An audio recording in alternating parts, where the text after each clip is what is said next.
Capitã Juliana Carvalho, a Cabo Patrícia também, e a Sargento Svetlana.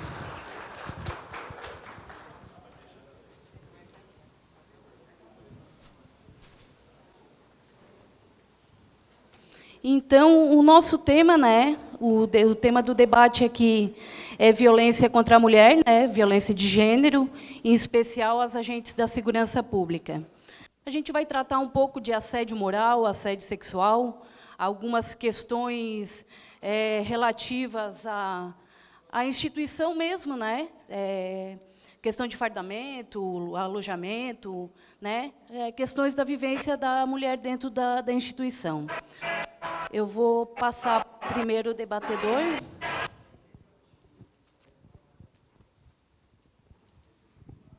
Nosso primeiro debatedor é o cabo Elisandro Lotin, cabo da Polícia Militar aqui em Santa Catarina, presidente da Associação Nacional de Praças, ANASPRA, na gestão de 2014 e 2017. Ele é diretor também de Relações Públicas da PRASC, entidade do qual já foi presidente também, conselheiro do Conselho Nacional de Segurança Pública, o CONASP, órgão ligado ao Ministério da Justiça e do Fórum Brasileiro de Segurança Pública. Ele é pós-graduado em especialização em Ciências Criminais e Segurança Pública e também mestrando em Gestão de Políticas Públicas pela Univale. Lotin, passa a palavra. Obrigado, Tuca. Primeiro, novamente, agradecer a presença de todos aqui em Santa Catarina, agradecer aos policiais e bombeiros que estão vindo de outro estado, agradecer a presença das minhas companheiras aqui de debate, a capitã Juliane, sargento, fugiu o nome, Svetlana e a Patrícia, Cabo Patrícia, Sergipe, e agradecer a Tuca, especial, por estar aqui junto conosco. Parece estranho um homem aqui na mesa para discutir a questão das mulheres, mas é proposital. É proposital, inclusive, para quebrar o gelo. Porque o assunto que vai ser falado aqui é um assunto que é de extrema importância para nós, homens, das instituições de segurança pública. E é bom, inclusive, que essa plateia esteja hoje com uma grande maioria de homens, porque quem precisa ouvir o que elas vão falar são os homens da polícia e do bombeiro militar e os homens que estão nos acompanhando agora no Facebook, enfim, nas redes sociais. É um debate de extrema importância e que precisa ser feito. A questão da violência contra a mulher no Brasil, ela assume números absurdos, o número de feminicídio, o número de assédios, o Fórum Brasileiro de Segurança Pública divulgou recentemente a pesquisa que trata da questão da violência contra a mulher, e nós nunca tivemos, apesar de estarmos hoje numa fase da sociedade, da humanidade, que aparentemente parece ser moderna, mas a questão da violência contra a mulher, daquela violência simbólica contra a mulher, ela é muito grande, e a gente precisa desmistificar essa realidade que está colocada. E um dos primeiros espaços a fazer essa desmistificação é os órgãos de segurança pública, é a Polícia Militar, é a Polícia Civil, é a Polícia Rodoviária Federal, é a Polícia Ferroviária Federal, enfim, os órgãos de segurança pública como um todo. A ANASPRA, em 2015, quando o Fórum Brasileiro de Segurança Pública divulgou a pesquisa que trata da questão da violência contra os profissionais de segurança pública, e que dá um número de 40%, a Samira iria estar aqui hoje falando sobre isso, mas infelizmente ela teve que voltar para São Paulo, e aí eu trago um pouco isso também, 40% das mulheres da segurança pública hoje, da Polícia Civil, da Polícia Militar, dos órgãos de segurança pública, são assediadas moral e sexualmente dentro dos seus espaços de trabalho. Ora, se nós temos mulheres responsáveis por dar segurança pública, que têm os seus direitos aviltados todos os dias, eu não quero nem imaginar como está a sociedade nesse processo, como está a violência contra a mulher na sociedade. Se a própria mulher, profissional de segurança pública, num espaço que era para respeitar minimamente os direitos e garantias fundamentais de todos, se a própria mulher nesse espaço não tem os seus direitos e garantias fundamentais respeitados, inclusive o direito de ser mulher, significa que o número para fora das instituições é absurdo. E a gente precisa tratar disso enquanto homem. Os homens precisam resolver essa questão, precisam se empoderar desse debate e, a partir disso, desmistificar e mudar essa realidade. De nada adianta, senhores, e é para os senhores que eu estou falando, Nós estarmos lutando por direitos, por carreira única, por justiça salarial, por dignidade, se nós, enquanto homens, não respeitamos o direito das mulheres de ser mulher, inclusive nas nossas instituições. Precisamos deixar a nossa hipocrisia de lado. E essa fala é para os homens da segurança pública.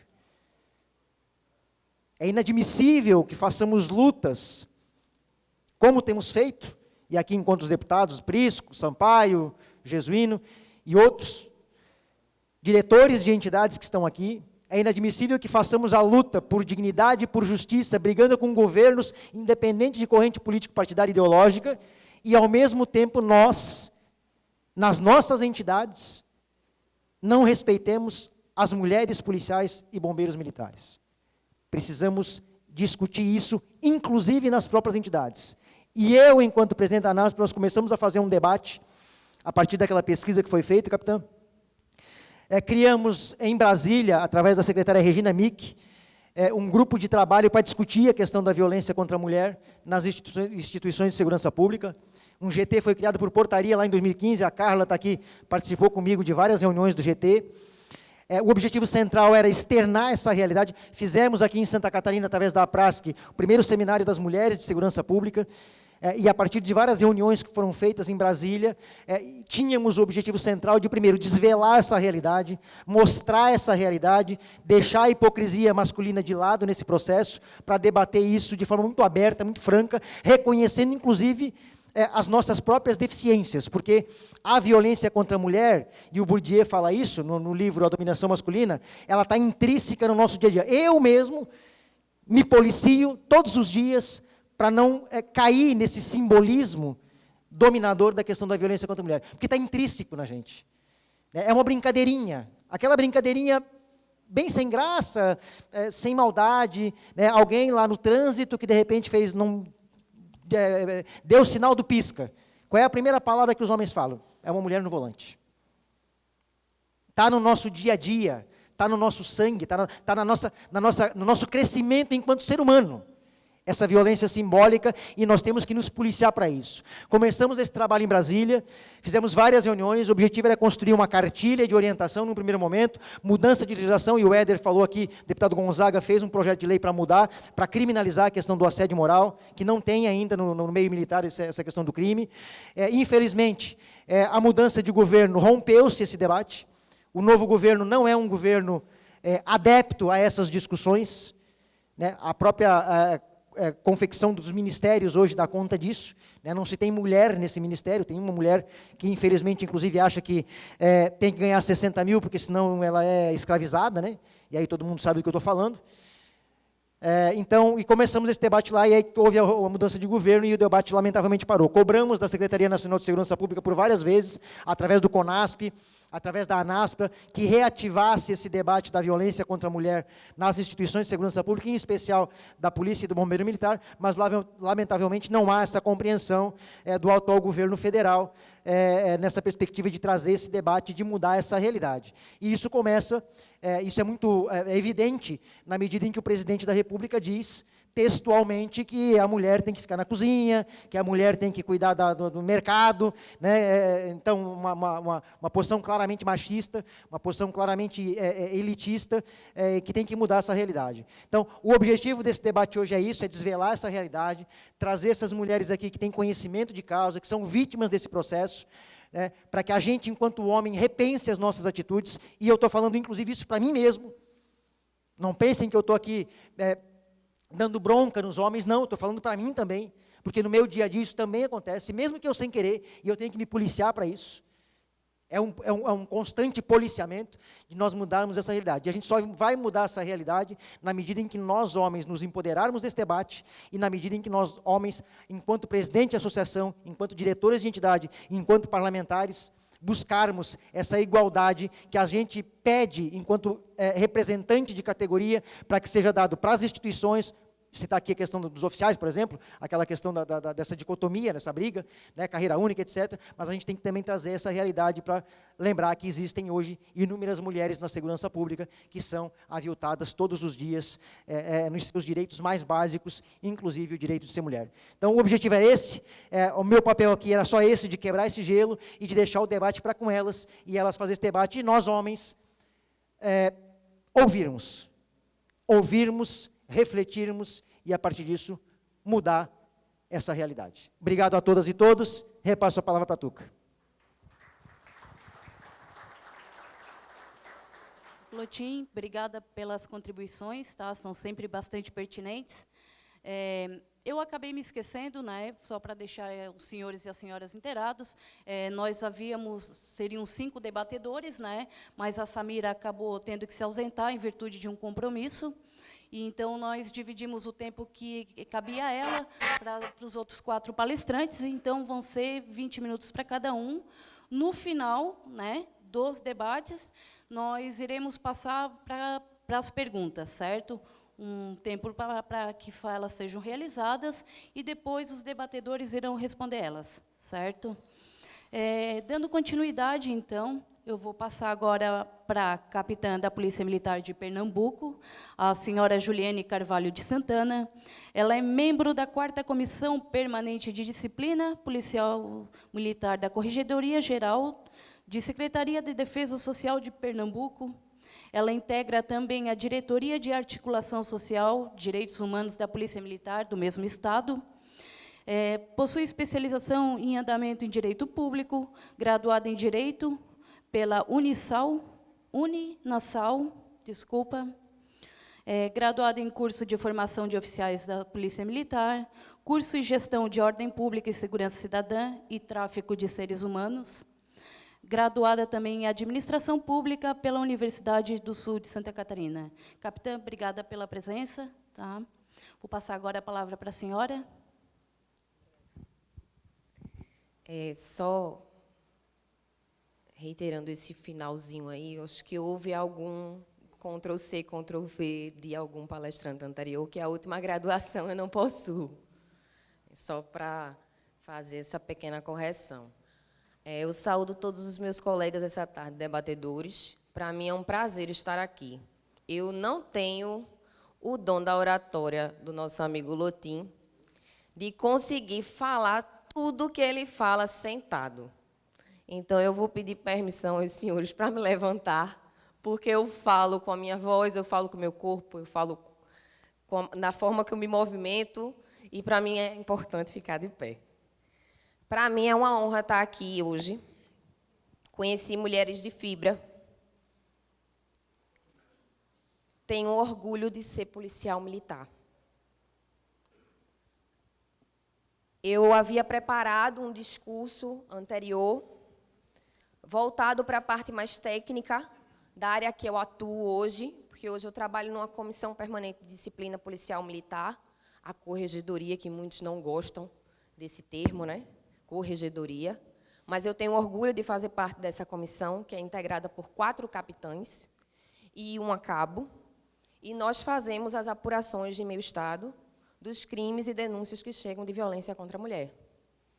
Então, hoje eu desempenho um trabalho que eu me identifico com ele pela natureza do serviço. E hoje eu gostaria de trazer uma reflexão sobre um ponto que eu não me enxergava dentro dele.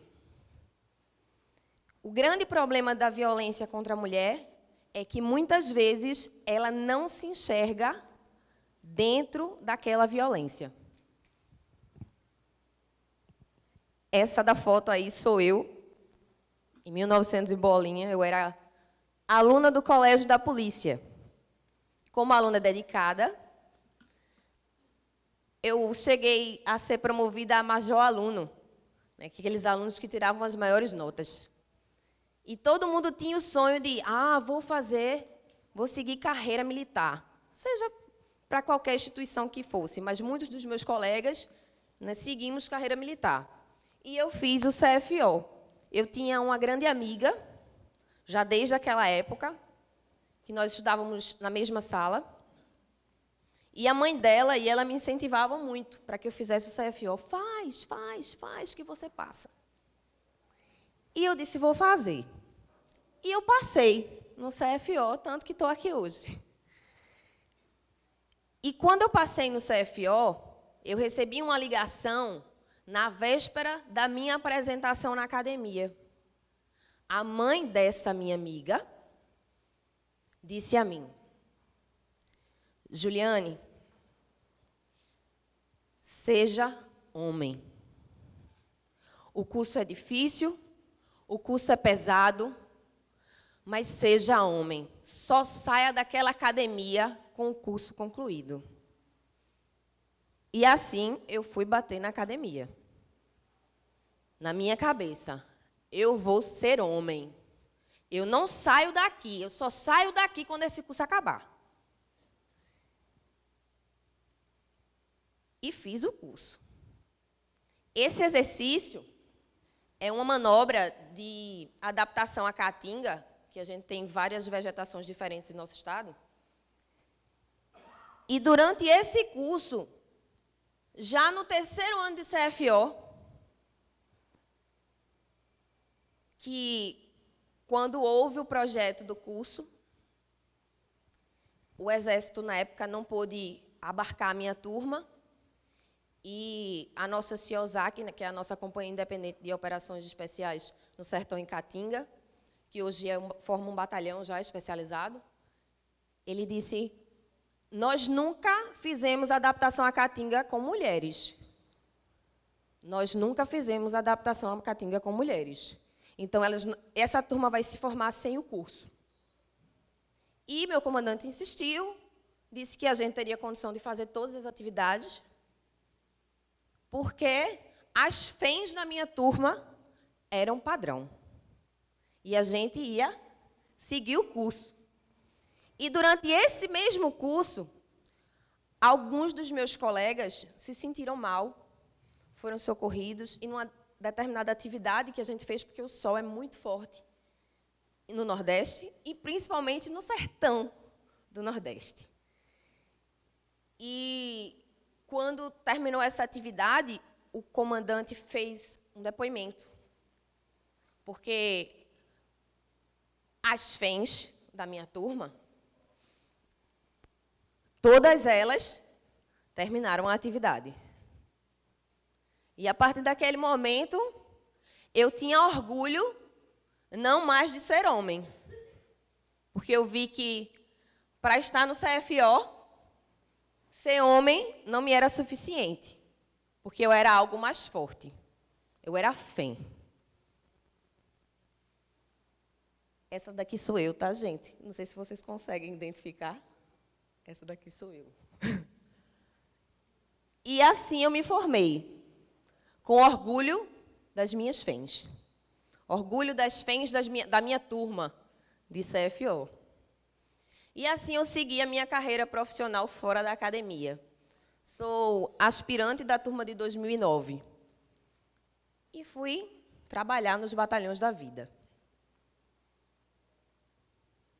E foi trabalhando num batalhão da vida que tive a oportunidade de trabalhar na Diretoria de Articulação Social e Direitos Humanos, que ali estava que eu ainda trabalho, mas eu fui transferida da Diretoria de Direitos Humanos para a Corregedoria Geral para fazer esse trabalho.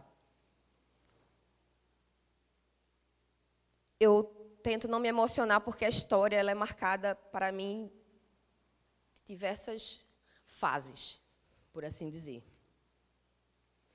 Mas a fase a qual eu posso tirar um proveito dela aconteceu justamente em um dia que eu estava reunida com as outras policiais, a qual eu tinha tanto orgulho de chamar de FEM,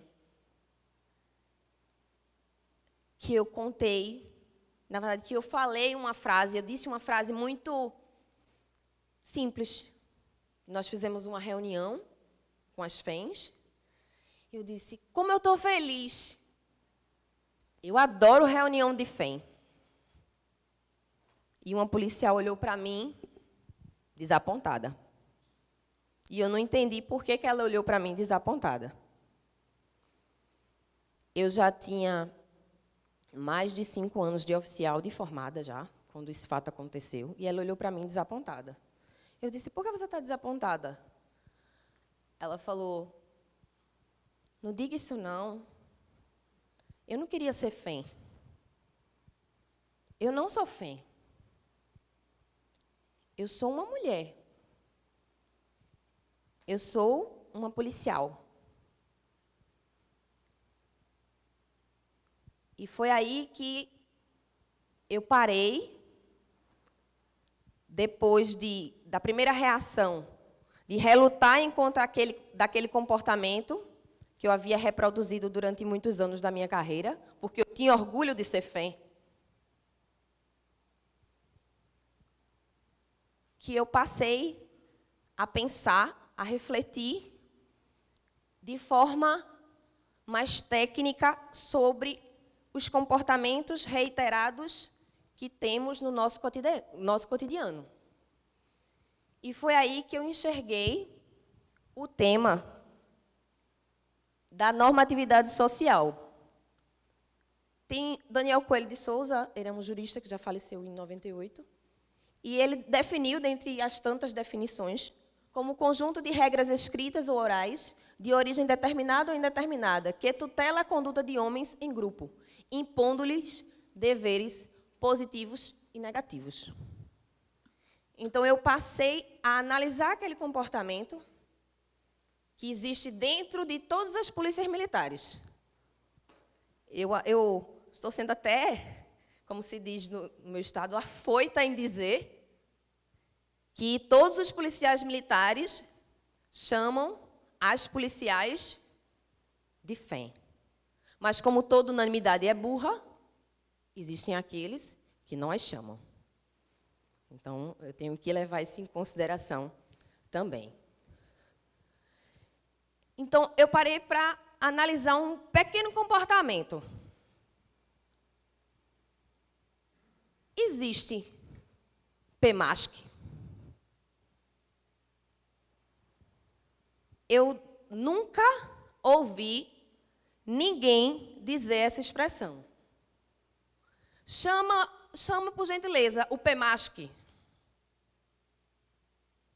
Quando você chegar numa delegacia, você chega numa ocorrência, você chega num batalhão, onde você quer que seja, chame o PEMASC e depois me chame a PEFEM.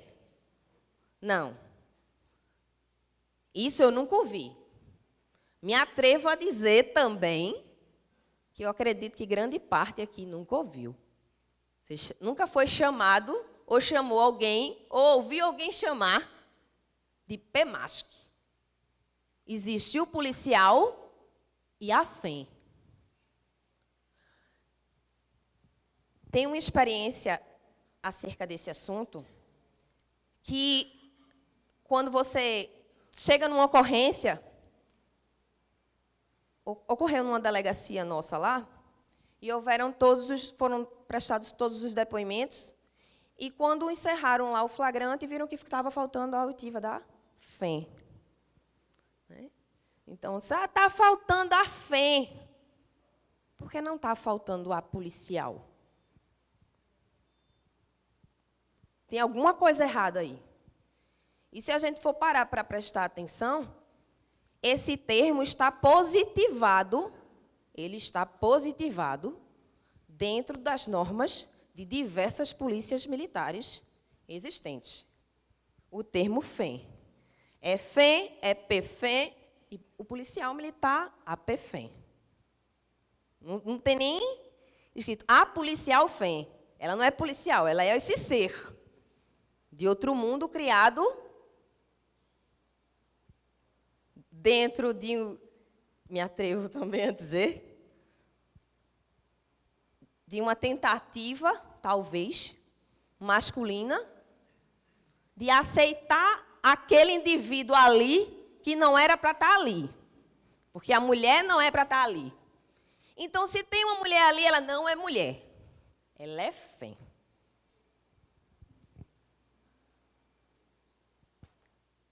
E, na verdade, eu estive aqui e observei algumas falas, anteriores à minha, a gente pode perceber que, às vezes, dentro do cotidiano policial militar, que é o qual eu me enquadro, então é o que eu vivo há mais de 10 anos, dentro do cotidiano policial militar, a gente verifica que entre as praças e as oficialas, o distanciamento ele é menor. Se há que existe distanciamento, e muitos dos senhores vão dizer que existem. Como existem distanciamentos tantos outros em outras profissões. Mas eu não vou falar desse ponto. Mas, enquanto mulher, enquanto policial, me identifico com muitas das falas que foram ditas aqui. Porque o que é que a gente observa? É que a mulher, neste ambiente, no ambiente policial, no ambiente da segurança pública, a gente vê que essa mulher tem limitações no posto de comando. Dificilmente, em meu estado nós não tivemos ainda uma coronel comandante-geral da corporação. Mas eu acredito que vou viver para ver. Senão eu tinha ficado em Recife.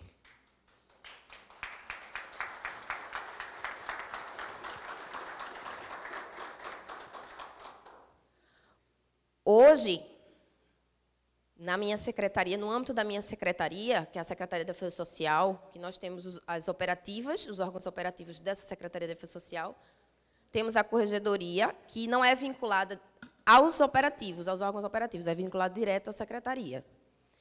Na Secretaria de Defesa Social, a corregedora-geral é a corregedora-geral. É uma mulher. Quando ela assumiu, ela disse: eu quero uma comissão aqui, formada por mulheres, para apurar as denúncias que chegam, que as vítimas são mulheres. Porque é difícil essas mulheres encontrarem espaços para falar, espaços para serem acreditadas. E, muitas vezes, elas não conseguem fazer a segunda denúncia. Ela morre antes. Se o agressor for um policial militar, se o agressor for um policial civil, a gente tem um agravante, que é o porte de arma. Então, como essa mulher, vítima de violência, que teoricamente ela buscaria apoio no Estado, né, e sua rede de apoio à mulher, vai continuar viva se ela não consegue nem chegar a esses locais, porque ele é majoritariamente masculino. Eu não estou dizendo que as mulheres deverão ocupar todos os cargos do mundo, da galáxia, não. Essa não é minha fala. Não é minha fala. Mas nós temos que ter representatividade, sim, em todos os ambientes de discussão. E nós devemos ter outra coisa. Eu vou pular para o terceiro ponto. É decisão estratégica. Normalmente, a policial militar, quando ela assume um determinado posto, uma determinada graduação, ela nunca trabalha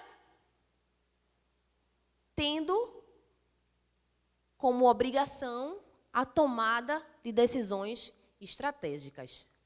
São, na maioria das vezes, meramente representativos. Meramente representativos. Então, a gente tem que parar para questionar que a capacidade profissional de uma mulher, ela pode e ela, muitas vezes, é igual ou superior à de um homem. E eu acredito muito na meritocracia. Eu, Juliane, acredito na meritocracia. Então, no meu estado, graças a Deus, eu me assustei quando eu ainda escutei aqui algumas questões de haver porcentagem de mulheres nas instituições de segurança. No meu estado, quando eu entrei, o meu concurso era misto, há mais de 10 anos. Meu concurso era misto. Então, às vezes, ainda me choco com esse tipo de realidade.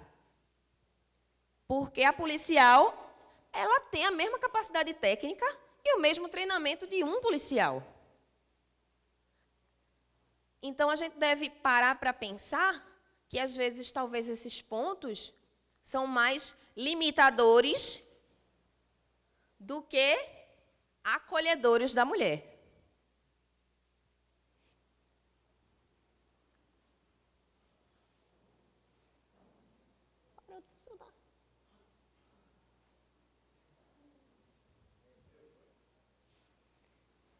A realidade da policial militar. Campo pessoal. Se ela não for a esposa e mãe monogâmica, eita, não sai. Monogâmica. Eu passei a tarde todinha falando com ela sobre isso e eu não consigo dizer essa palavra. Monogâmica. Se ela não for a esposa e mãe monogâmica, ela não serve. Porque sua vida pessoal, ela é avaliada e analisada pelos seus companheiros de trabalho diuturnamente. Então, ela tem direito a ter um namorado, que é o mesmo que foi o único noivo, que é o mesmo que foi o único marido, que é o mesmo pai de seus filhos por toda a vida, e amém. Não estou dizendo que eu, enquanto pessoa, tenha relacionamentos diversos ou que apoie relacionamentos diversos, não. Eu apoio que a mulher deve ter uma coisa: soberania sobre sua própria vida.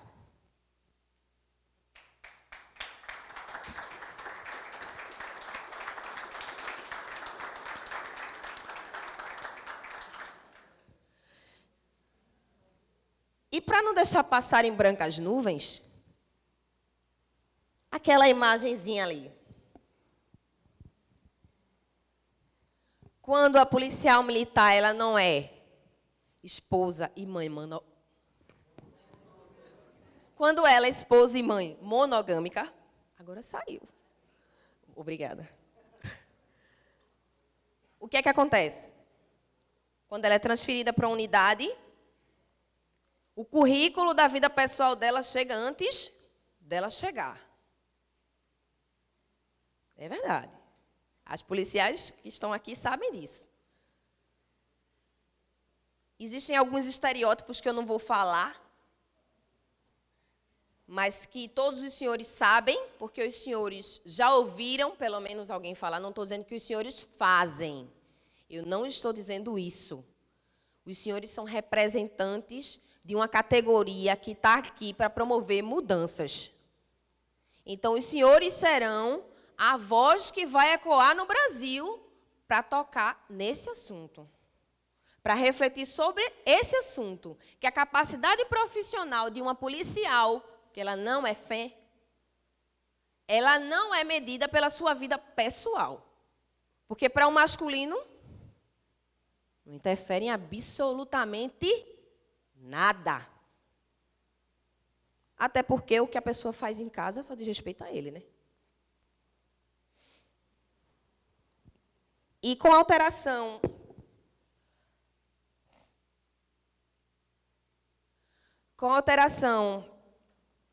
do Código Penal Militar, do Código de Processo Penal Militar, há a hipótese agora de tipificação de crime militar, de militar contra militar. E essa fofoca que não é fofoca, ela é crime, tá? Você difamar alguém é crime. Não é brincadeira, não. Você difamar uma policial militar no ambiente de trabalho policial militar dela é crime. E nós, mulheres, estaremos aqui para fazer valer a lei. Obrigada.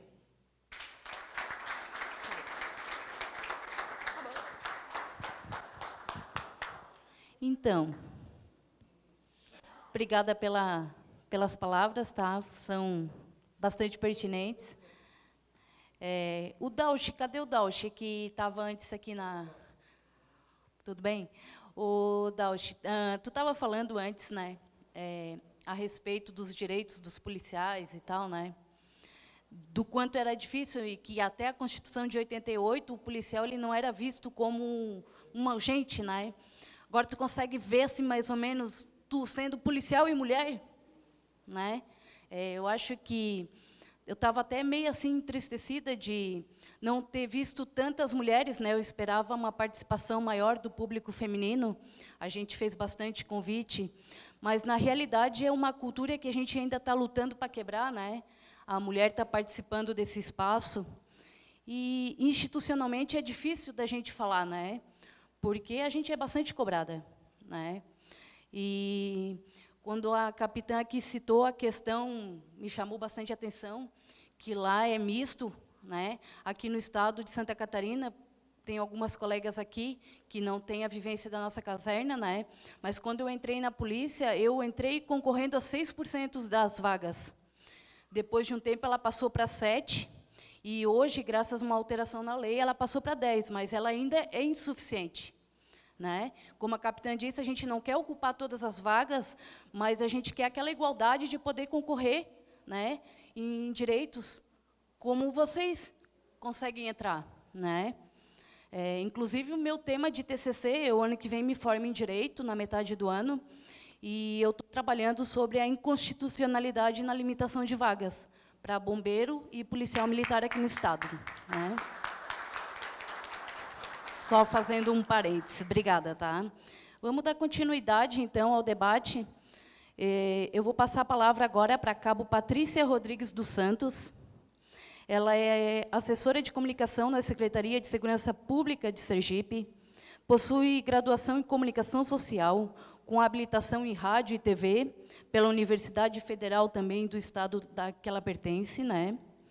Especialista em segurança pública pela Universidade Federal de Sergipe e especialista em gestão pública em convênio com a Universidade Aberta do Brasil também. A palavra é sua agora, tá? Bom debate. Gente, eu vou apresentar um trabalho que eu fiz na conclusão do curso de especialização em gestão pública. Mas, assim, eu queria falar um pouco sobre mim. Eu tenho 15 anos de polícia militar, eu sou cabo hoje. Eu sou casada com um policial militar, tenho uma filha de 3 anos.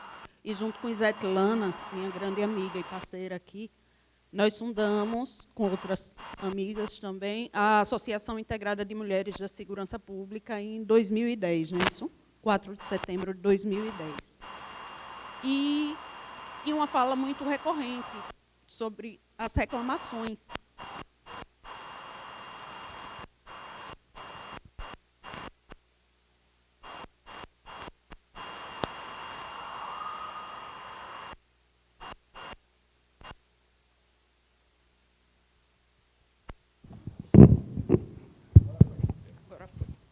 Pronto, e uma fala muito recorrente, um dia, logo depois da fundação da associação, eu estava conversando com Isetlana, e eu perguntei a ela, Isetlana, quais as queixas mais recorrentes em relação aos policiais militares? E ela disse que era essa questão dos policiais mais antigos terem uma certa resistência, e a frase que eles usavam era essa, eu não trabalho com PFEM. Aí isso me incomodou, me deu uma inquietação, e eu passei a pensar, eu comecei a conversar com meu esposo. Mas por que isso acontece? E ele relatava o cotidiano de trabalho dele, que isso acontecia diariamente. Sempre que saía uma nova turma do Cefap, os policiais, principalmente mais antigos, se posicionavam, não, eu não trabalho com FEM. E aí essas policiais eram remanejadas para trabalhar com aqueles policiais mais recrutas, geralmente os cabos, né? E eu continuei com isso até que eu consegui desenvolver esse trabalho como um artigo nessa conclusão de curso. Só que eu não queria saber das mulheres, eu queria entender os homens.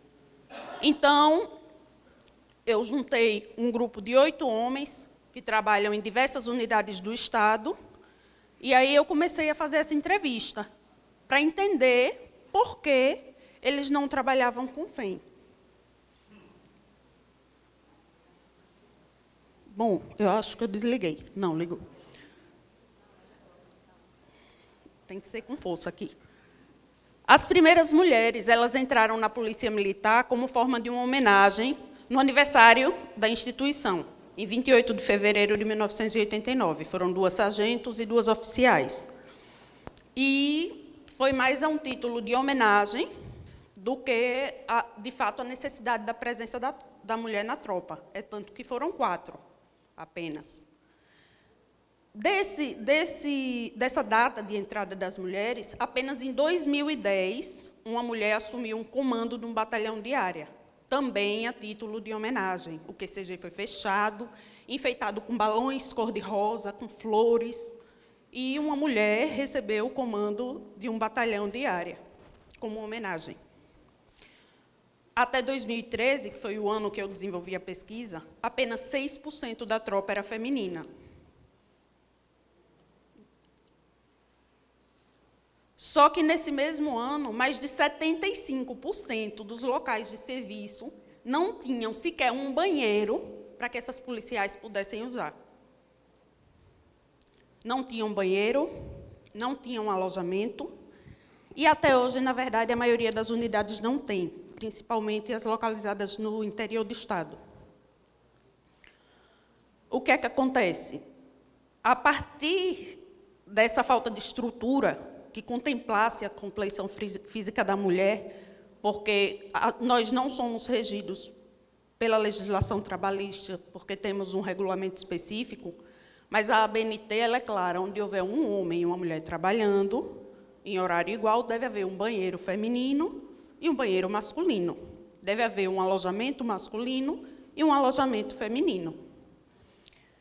Em 2011, houve uma situação em Aracaju, que inclusive foi noticiada pela grande mídia, que também me inquietou bastante. Uma policial militar, após 12 horas de serviço, morando a 200 metros do local de serviço, se deslocou até sua casa para fazer sua higiene pessoal, suas necessidades, e ela foi presa em flagrante. Ela foi criada, nasceu e foi criada naquele bairro. E ela foi conduzida dentro de uma viatura, com a sirene ligada, na frente de seus familiares, de seus vizinhos. E essa situação levou 2 anos para ter concluído o julgamento. 2 anos, juiz, promotor, advogados, juízes militares, todo esse aparato foi mobilizado, desculpem a palavra, mas por causa de um xixi. A partir daí, por uma decisão IBGO, as policiais começaram a ser remanejadas, não houve adaptação nenhuma. Elas começaram a ser remanejadas para os locais onde houvesse banheiro e alojamento. Mas não houve a construção de banheiro. CISPs, né, Centro Integrado de Segurança Pública, continuaram a ser construídos sem banheiros e sem alojamentos. Mas aí, mas fica mais próximo da minha casa, geralmente a alegação é essa. Aí você tinha que assinar um termo, você, mulher, policial militar, tinha que assinar um termo se responsabilizando porque você ia ficar num local onde o Estado não lhe dava estrutura nenhuma. E você assinava esse termo e continuava naquele local. Até então, a gente achou que esse fantasma tinha passado. Mas aí, acho que 2 anos depois, 2 anos, Isetlana passou pela mesma situação. Foi presa em flagrante, 4 anos depois. Foi presa em flagrante, porque saiu do local de serviço, que não tinha banheiro, e foi presa e levada para o presídio militar. O detalhe é que, quando a cabo Ediana foi presa, foi notório, saiu na imprensa nacional, não tinha alojamento no presídio militar. Mas aí ela poderia ficar no local de serviço, sem alojamento, mas no presídio ela não podia, porque não tinha alojamento no presídio, não tinha cela para PFEM. Então, ela foi levada para um segundo local, o QCG. E, quando chegou no quartel central, também não tinha onde essa policial militar ficar. Então, eles pegaram essa policial militar e levaram para o Cefap. E isolaram uma sala do Cefap, que serviu como local para ela cumprir a pena, até a expedição do habeas corpus. Bom, durante a minha pesquisa, como eu disse, foram entrevistados 8 policiais militares. Eu peguei policiais de rua, um subtenente, cabo, sargento, soldado, para entender como é que a instituição corroborava com essa postura de eu não trabalho com FEM, eu não quero trabalhar com mulheres. Questionários norteadores foram montados. Não teve uma estrutura fixa. Foram questionários semi-estruturados, porque alguns se sentiam mais à vontade para falar, outros não. Teve um dos entrevistados falou 20 minutos, o outro passou de 1 hora. Então, tirando a média, né, não havia necessidade de prender o entrevistado àquelas perguntas fixas, que provavelmente não iam dar um resultado com tanta qualidade, né? Eles se sentiram mais soltos e se sentiram à vontade para falar sobre suas experiências pessoais. Todos os 8 entrevistados, eu me emociono um pouco porque é uma coisa que mexe comigo, são coisas que eu vivi. Eles relataram pelo menos um caso que vivenciaram como espectadores, onde militares se recusaram a trabalhar com PFEM. Teve um caso que eu lembro que o policial disse que ficou aviltado com a situação. Ele estava no policiamento de rua, no pé firme, e chamaram pelo rádio, eu estou precisando de um policial. E o policial que estava à frente do serviço, uma menina se voluntariou, uma policial militar se voluntariou, e ele perguntou pelo rádio, pode ser PFEM? E o outro, do outro lado, respondeu, era para um trabalho de policiamento, não era para carregar peso, né? Que geralmente a mulher tem a complexão física menor e não suporta tanto peso, era para um trabalho policial. E o outro, do outro lado do rádio, com a policial ali perto, disse, não, eu não trabalho com PFEM.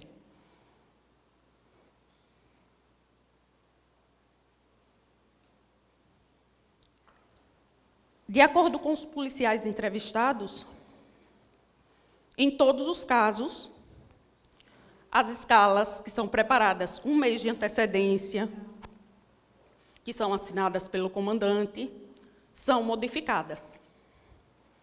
Eram, né, até 2013.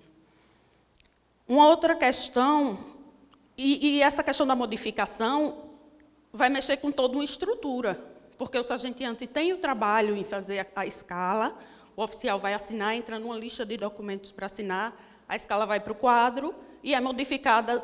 Vocês têm alguma diferença pessoal? Não, é só, não me leve a mal. Ainda passa pelo lado da colega, bate no ombro e diz, não, o problema é que eu não trabalho com PFEM. Isso os próprios policiais que me relataram. Em compras de licitações, hoje nós recebemos o valor do auxílio uniforme, mas até 2013, nas licitações, uniformes, coturnos, equipamentos de proteção individual, tudo isso era licitado apenas para o masculino. Então, vocês imaginem uma mulher com 1,60 m de altura, com colete masculino. GG, que geralmente era o tamanho que vinha. Ficava parecendo um Playmobil, porque aquele negócio vinha até aqui embaixo, até aqui em cima, e você saía dirigindo aqui, com aquilo e lhe enforcando o tempo todo no serviço. E outra coisa interessante, em relação aos sapatos, mas 35 é um tamanho especial. Eu tenho um irmão que é policial militar, e ele tem 2 metros de altura. Ele calça tamanho 48. Por conta das dificuldades que meus pais passaram, Eu sei que 48 não é um tamanho comercial, mas tinha coturno para ele. E se a mulher que calça 35 quisesse um coturno, ela tinha que comprar do bolso, porque a polícia não licitava. Então, é uma estrutura que ela cerceia o direito da mulher, ela nega o direito de ser mulher, porque quando eu vou numa loja, eu não peço uma roupa masculina, eu peço uma roupa que o corte seja feminino, que corrobore com a minha compleição física, e a polícia militar entregava as roupas masculinas e você se vire para apertar. Hoje, nós recebemos, arrumaram a solução, nós recebemos o auxílio uniforme 2 vezes por ano, e isso gerou a redução de muitos problemas. Pronto, chegou onde eu queria. Isso eu ouvi durante a pesquisa. Eu ouvi. Pedro, eu troquei os nomes por razões óbvias. Pedro é sargento, comandante de viatura. A motorista dele era uma policial militar. Acima de tudo, o homem tem que sempre demonstrar ser o lado forte, mostrar força e superioridade, principalmente em relação à mulher. Pensem como se sentia a policial militar que trabalhava com Pedro. Sobre a entrada de mulheres na PM, elas entraram por salário. As mulheres não têm paixão pelo trabalho policial. Mateus era soldado da Polícia Militar, patrulheiro numa viatura de rua, casado com uma militar. Sobre trabalhar com PFEMs. Eu trabalhei com várias mulheres na PM. Por incrível que pareça, só uma valeu a pena trabalhar. A soldado, e ele disse o nome, que foi a única que realmente ia para a rua, e você não sabia a diferença dela para outro homem. Ela era totalmente operacional e participava efetivamente das ocorrências. E, no começo, eu pensei que iria ter que me preocupar com as ocorrências e tomar conta de uma PFEM, porque essa é a preocupação de quem trabalha com PFEM. Eu vou dizer uma coisa aos senhores. Nós não precisamos de babá, nós precisamos de respeito.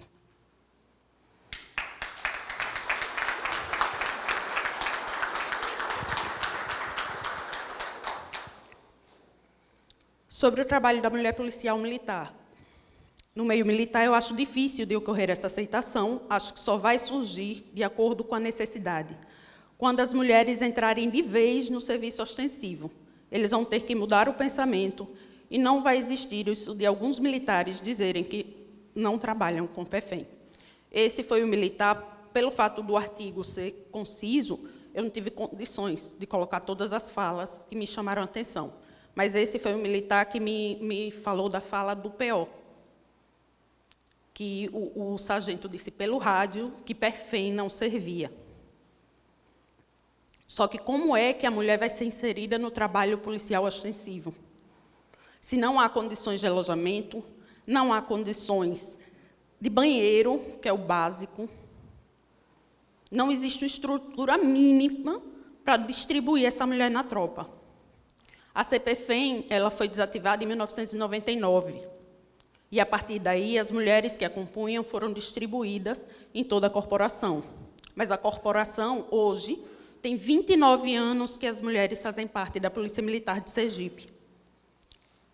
E a Polícia Militar de Sergipe ainda não se preparou para receber essas mulheres que, há 29 anos, já fazem parte do seu corpo, de sua corporação. Não se preparou. E eu acho que ainda vai demorar muito para que nós chegamos a um nível ideal do que... Não, já vou acabar.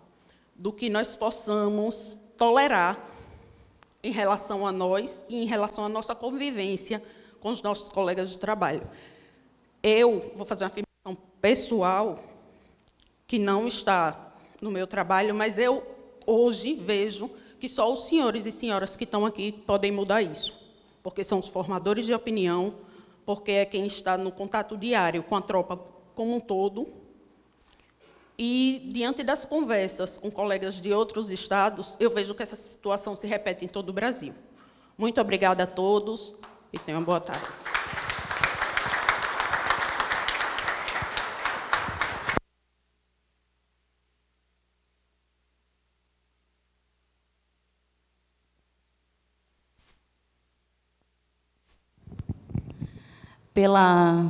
Pelo conteúdo que trouxesse para a gente, essa pesquisa, realmente ela não difere muito do que a gente vivencia aqui no Estado também, né? E eu tenho assim para acrescentar que eu penso que não é só no serviço policial militar que os nossos colegas eles costumam nos excluir, né? Dias atrás, está rolando agora, lá onde eu trabalho, em Criciúma, no sul do estado, um campeonato de futebol. Parece uma coisa simples, né? Mas é a hora da gente confraternizar, né? Geralmente, no círculo masculino ali, é onde eles vão lá rir, vão desestressar. E como a gente é excluída de todas as situações também. Eu, inclusive, brinquei lá no WhatsApp e disse assim, me coloca no time, me bota de zagueiro, de gandula, goleiro, qualquer coisa. Né? E disseram assim, não, nós vamos jogar para ganhar. Quer dizer, até nisso, além de te excluir, dizem que se tu jogar, tu vai perder, né? Tu é azarada também, né? Ou vai trazer mais má sorte para eles. Mas, assim, acho interessante, eu estou feliz. Antes eu disse que eu estava triste, mas agora eu já estou feliz de estar podendo falar para um público que a maioria é masculino, né? São homens aqui. E, na verdade, Deus não faz nada errado, né? Acho que muitas coisas que estão sendo comentadas aqui, os senhores estão refletindo também, né? Com certeza já vivenciaram situações semelhantes às relatadas pela capitã, pelo cabo Lotim, né? E essa reflexão, com certeza, vai nos fazer melhorar como pessoas, como seres sociais que somos, né? E em virtude de sermos todos representantes também de uma associação, de uma entidade, fazer com que essa sementinha possa virar uma plantinha lá na frente e que a gente vá colher os frutos, com certeza, né? Vamos continuar, então, para a nossa última debatedora, é a sargento Svetlana Barbosa da Silva. Ela é primeiro sargento da Polícia Militar de Sergipe, presidente da Associação Integrada de Mulheres da Segurança Pública, também do Estado de Sergipe, membro do Conselho Estadual da Mulher e tem formação tecnóloga em Segurança Pública pela Faculdade Estácio de Sergipe. Sargento, a palavra é sua, tá? Boa noite, né, a todos. Agradeço a oportunidade de falar. Vejo aqui um início de que essas discussões possam ecoar realmente nos estados que vocês representam. É um prazer imenso. A gente comungava dessa ideia, porque estávamos apreensivas em falar para uma plateia que a sua maioria é de homens, mas isso também retrata a realidade das nossas polícias, das nossas instituições militares. Porque, infelizmente, a representatividade feminina está limitada em muitos estados, em 10%, 6%, como começou aqui a falar. Eu não vou ser muito didática e formal como as meninas, não, e queria perguntar a vocês aqui, militares, quem tem, os homens primeiro, quem tem parentes, mulheres nas instituições militares? Pode levantar a mão, por favor? Esposa, irmã, mãe, de repente. Vamos lá. Certo, ok. Quem tem filhas, independente de estar na situação de militares? Filhas, os homens? Só? Mas foram todos gerados por uma mulher, não é isso? até que se prove o contrário, essa ciência ainda não conseguiu, né? Que vocês consigam gestar. Então, é o seguinte, de toda sorte, você vai conhecer, vai ter uma referência feminina na sua vida, seja como esposa, filha, mãe, vó, e que eu gostaria que vocês fizessem essa reflexão comigo. As mulheres militares, as mulheres de segurança pública que estão aqui, pode sinalizar aí, por favor? Oi. Segurança pública, mulheres, profissionais, ok. E temos as convidadas, né? Que eu também agradeço aqui a presença. Não sei se eu vou conseguir falar, sintetizar tudo em 20 minutos, mas vou tentar. Bom, de todo jeito, eu já falei sobre a referência que vocês têm da figura feminina na vida de vocês. Então, eu sou presidente da Associação Integrada de Mulheres de Segurança Pública, uma associação que foi fundada pela necessidade devido à ineficiência das representatividades institucionais das categorias em nos representar. Desculpa, mas eu não queria precisar ter que fundar uma associação, porque eu já tinha tantas outras, mas quando eu procurava, eu não tinha guarida. Eu não tinha quem falasse da minha dor de quanto policial militar feminina. Eu não tinha, Carlos, meus colegas aqui de Estado, Will, Robson, eu não tinha quem levantasse a bandeira do enfrentamento de violência institucional para as mulheres. Porque a gente enfrenta, desde o início, aquele teto que foi colocado, dizendo que era para incluir, para recepcionar. Não, é justamente como elas falaram, limitadores. Limitadores para, de uma certa forma, proforme em relação não, tem que ter, né? Porque tem uma lei específica, tem umas, no meu estado tem uma lei que determina o mínimo de 10%. Então, vamos cumprir aqui. O Estado só precisa cumprir o mínimo. Mas, como também seu TCC vai defender, né? É inconstitucional, porque temos uma Carta Magna que diz que homens e mulheres são iguais perante a lei em direitos e obrigações. E saibam que obrigações realmente são iguais, direitos não. Deixa eu começar aqui. Então, falando da associação, a gente foi fundada em dia 4 de setembro de 2010, com o objetivo de lutar para dirimir as diferenças de gênero dentro das instituições que trabalham com segurança pública no Estado. E as nossas vitórias são a vitória da igualdade de gênero. Integrada porque não só policiais militares, mas policiais civis, guardas municipais, agentes prisionais, corpo de bombeiros. A gente percebeu que nessa ideia inicial de fundar uma entidade que desse representatividade e que amparasse esses anseios femininos, a gente percebeu que as demandas eram iguais, porque a mesma falta de estrutura que eu tinha na Polícia Militar, eu tinha no Bombeiro, eu tinha na Guarda Municipal, eu tinha no agente prisional, no sistema prisional, na Polícia Civil, não tinha equipamento que respeitasse a compleição física.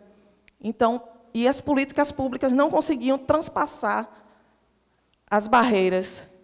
Tanto que, para uma licença maternidade, a Constituição Estadual dizia que, para civis, era de 180 dias, e para as militares, de 120.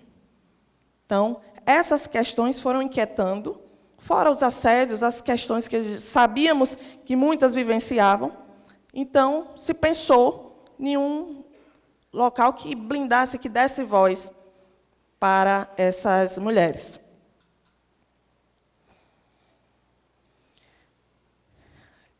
Como eu vinha falando, desde 89, o ano em que as primeiras mulheres foram inseridas na Polícia Militar, não há políticas significativas de inclusão, né? Falei da cota, de limitação, falei da pouca política de integração policial, porque realmente não se tem uma política institucional de integralidade, de que a percepção seja de que somos todos policiais, somos todos profissionais de segurança pública e precisamos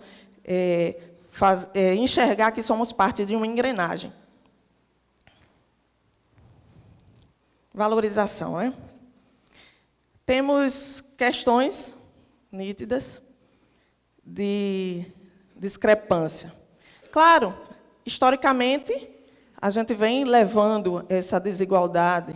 Antigamente, hoje de manhã, o historiador estava falando que as mulheres eram despojos de guerra, era uma recompensa, e, de repente, essas mulheres agora, depois dos anos, tentando galgar, falar sobre essa discrepância, e tentando uma igualdade que não é só apagar as diferenças biológicas, culturais, sociais, entre as mulheres, mas é, sim, a valorização e o debate, o que a gente está fazendo aqui, para produzir políticas que sejam realmente integradoras. Então, é com vocês, realmente, que a gente tem que conversar, para discutir, para mostrar que precisamos de todos, unidos, ombro a ombro. O trabalho, o serviço é o mesmo, a atividade é o mesmo. Número inexpressivo de mulheres em posições de comando. Isso é uma realidade, acredito que, em muitas das OPMs aqui representadas, né? Hoje temos, lá no meu estado, Sergipe, uma coronel que é subchefe do Estado-Maior, que é uma novidade, assim, galgou o posto melhor do mundo. E 2 capitãs que fazem a gestão, estou dizendo significativa, né? De uma companhia de trânsito que é muito visada por ser, mexe muito com o dinheiro, com o patrulhamento, com tudo. Então, 2 mulheres capitãs e, por coincidência, irmãs, que comandam a companhia de trânsito. Entre a questão da problemática, eu posso falar de vivências que também marcaram muito, né? Como o capitão falou, que as coisas mexem com ela. Eu tenho a situação de 96, quando eu estava ainda me formando em aluna de soldado. No meu curso, na minha turma, havia um policial militar que era aluno de soldado comigo e filho do comandante-geral. Foi aberto um edital histórico na polícia, para fazer um concurso de sargento, que, naquela época, você podia passar de soldado, fazendo uma seleção interna para outra graduação. Não precisava passar de cabo, né? Para cabo. Mas, ineditamente, os alunos que estavam acabando de entrar também podiam fazer, por questões óbvias, né? Então, só que no edital, o que é que dizia lá? 80 vagas para a seleção interna e os pré-requisitos: ser do sexo masculino, ter comportamento, mas ser do sexo masculino. E olhe que eu sou da 2ª turma de policiais femininas. Já existia uma de 93, mas que, naquele edital, estava clara a exclusão.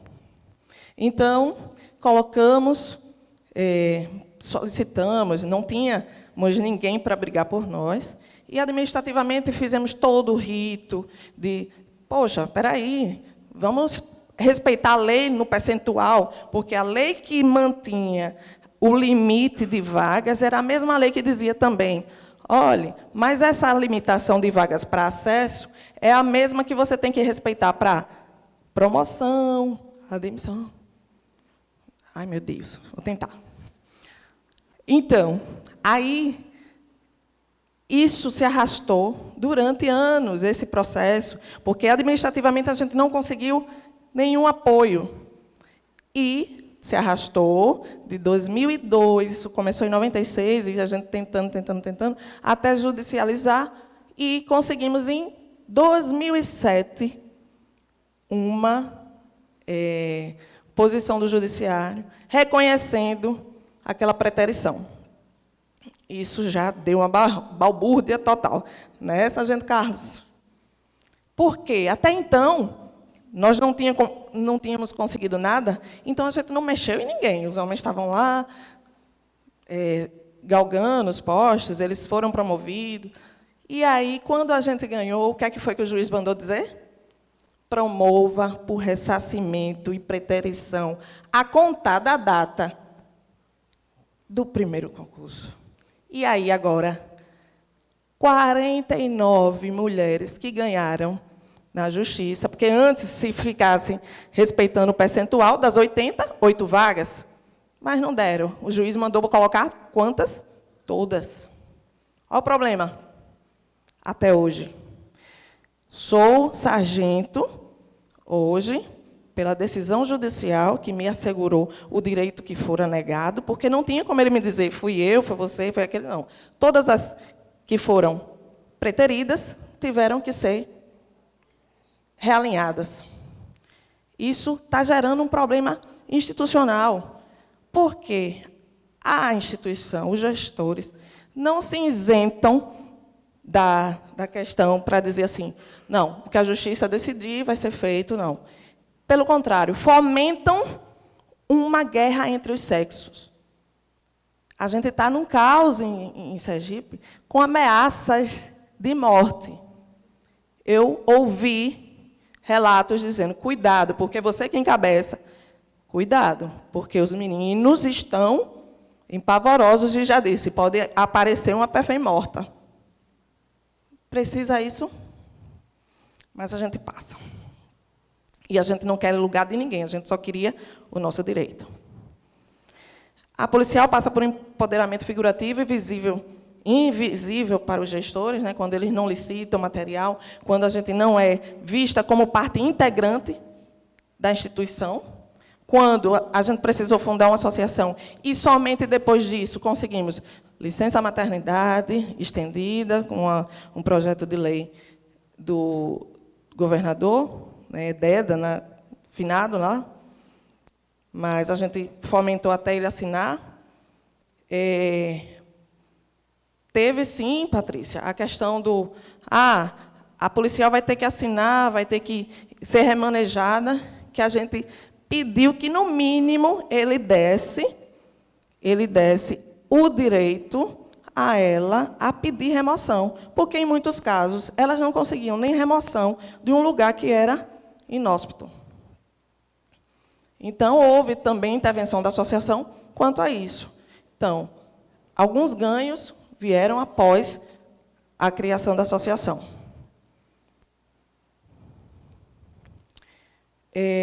Falei da licença maternidade, uma portaria que a gente também conseguiu a nível institucional de direito para a policial, a servidora, que estivesse lotada em qualquer ambiente, estivesse num período de amamentação, pudesse requerer que ficasse mais próximo da casa para poder amparar seu bebê, não ter, já que não temos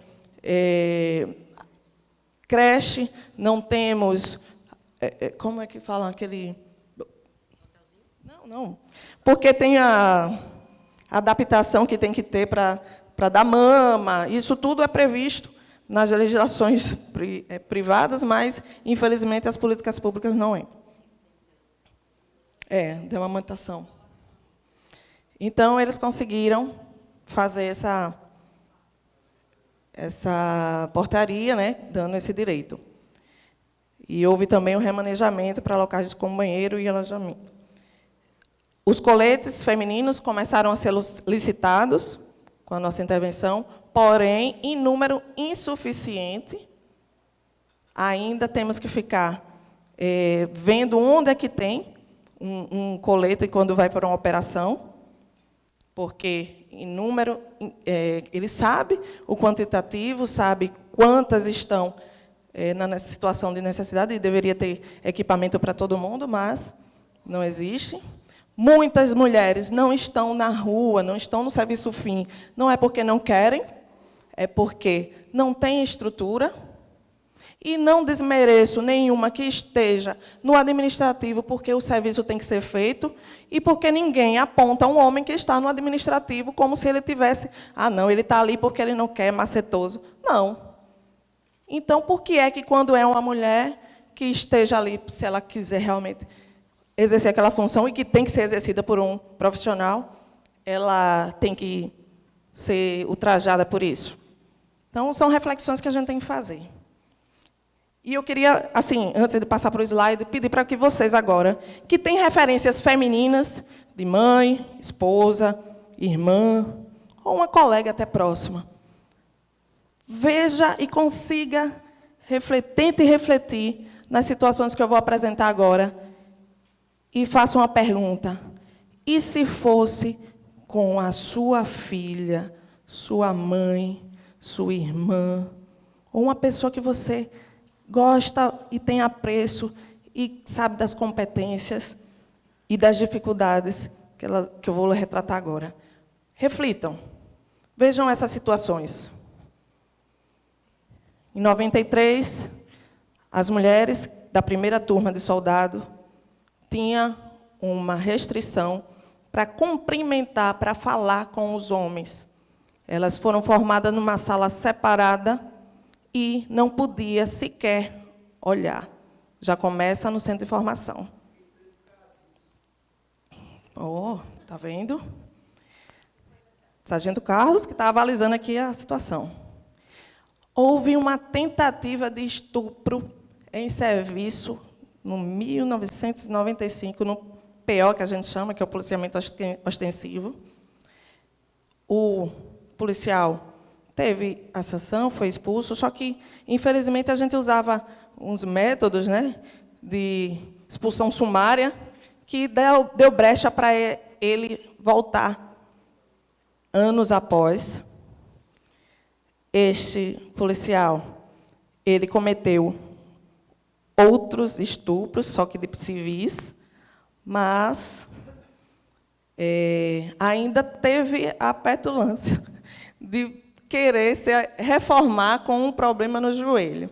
Mas, graças a Deus, por conta, não pelo dela, da policial, mas pela civis, que ele tentou estuprar mãe e filha, ele fez o processo legal e ele foi, graças a Deus, expurgado da corporação.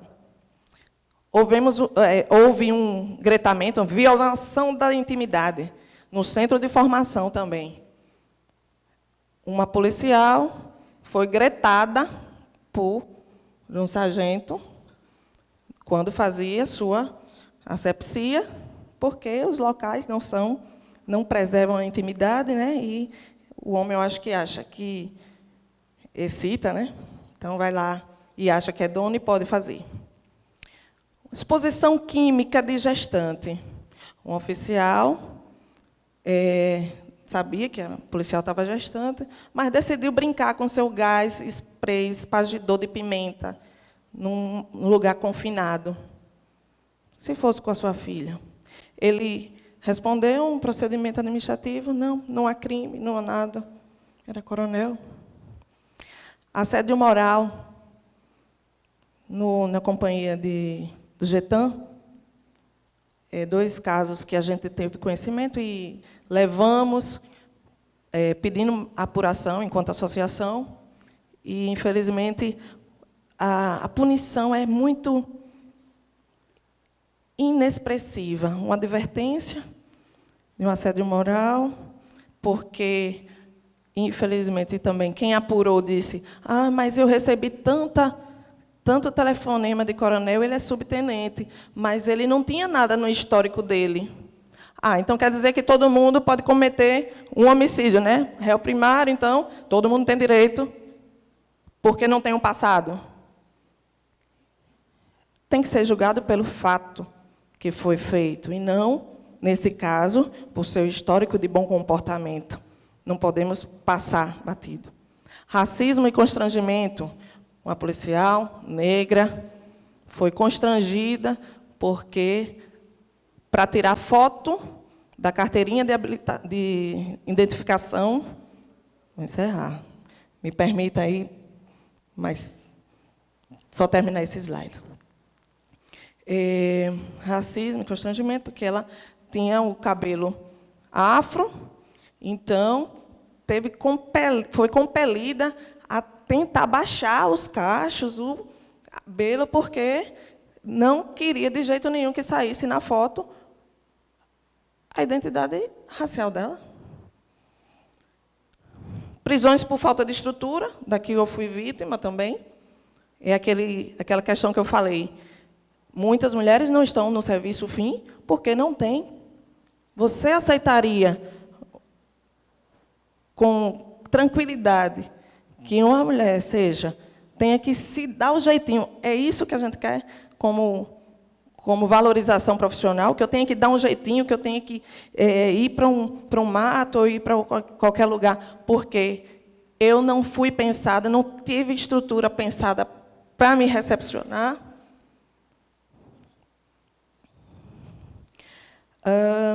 Assédio moral no 5º Batalhão.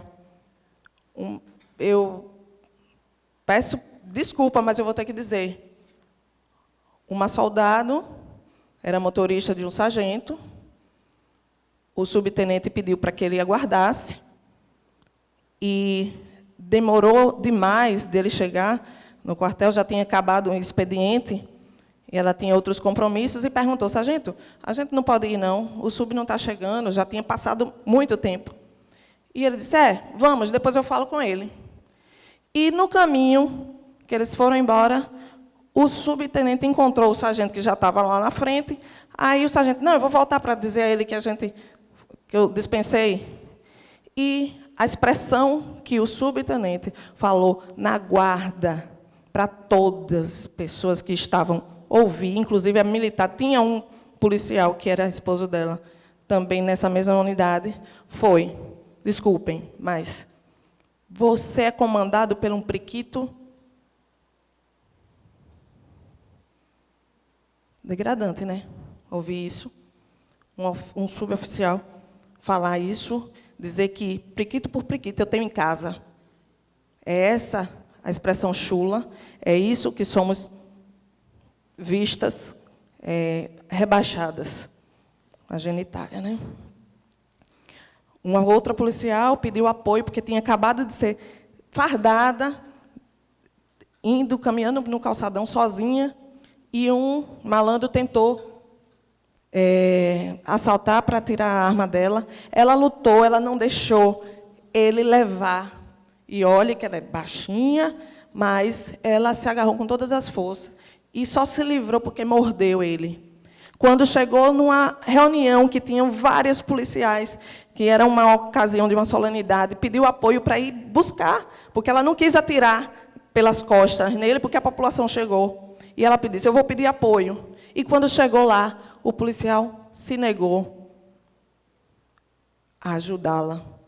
Não teve apuração, ela ainda foi ameaçada: se você disser que fui eu, você vai ter que provar. Desacata a sentinela. A policial era a sentinela do choque, e, simplesmente, o outro policial desacatou a ordem dela.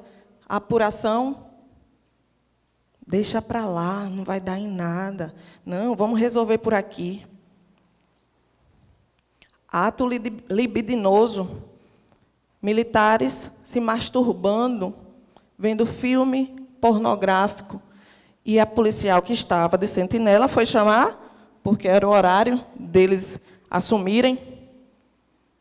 E, quando chegou lá, que presenciou aquilo, eles disseram: venha para cá também participar. Alguma apuração? Nenhuma. 2 policiais gestantes foram designadas para a escolta de presos. 7 meses. Fazer escolta de presos. Não, tudo simples. Quando, no regulamento, já prevê que tem que respeitar a condição de gestante. Elas não poderiam participar. O RISG prevê isso. Denominação de inservível para policiais gestantes. Uma colega bem próxima realmente foi recomendada como inservível para a atividade porque estava gestante.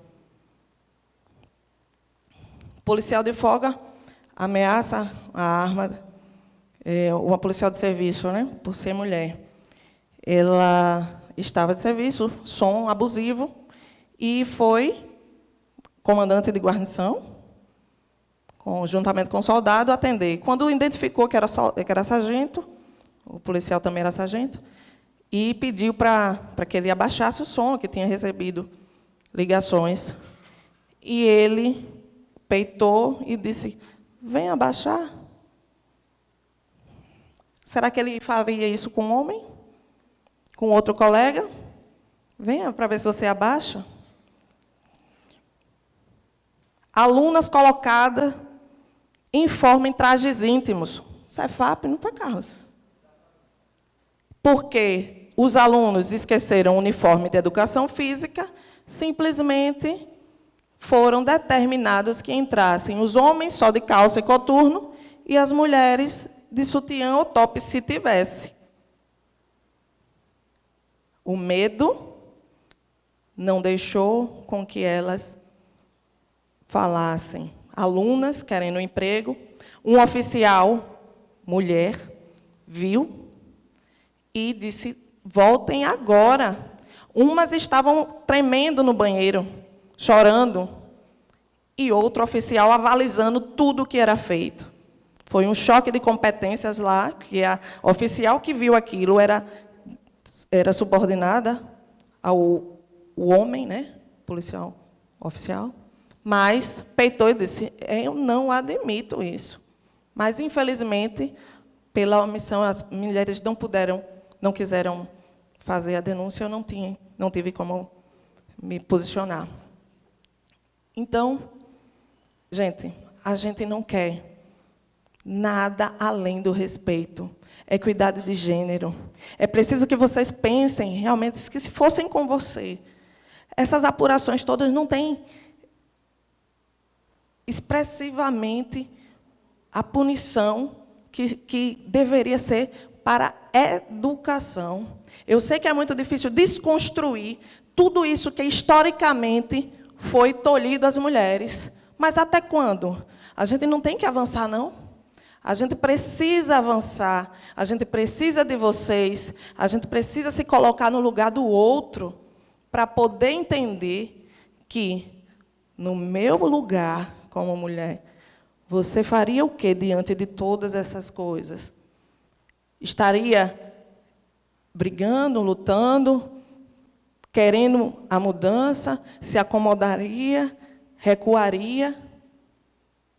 O que é que vocês fariam? Então, passem a pensar como se fossem com vocês. A gente não quer competir, tomar espaços. Como eu disse, os deveres já são iguais, a gente tem o mesmo dever. A gente só quer os mesmos direitos. Não queremos privilégios, queremos ser aceitas e vistas como parte integrante do sistema. Eu preciso de você e você precisa de mim para a gente prestar um bom serviço, para a gente mostrar à sociedade que uma instituição que respeita os seus integrantes tem legitimidade para coibir qualquer violência lá fora. Enquanto isso não acontece, a igualdade que dizem que a gente já conseguiu é utópica, é mentirosa. Preciso que transformem os nossos olhares para a gente poder realmente, de fato, ter uma equidade de gênero nas instituições. Nada além do respeito, valorização, porque todos somos importantes, todos dependem uns dos outros e precisamos que vocês nos ajudem a disseminar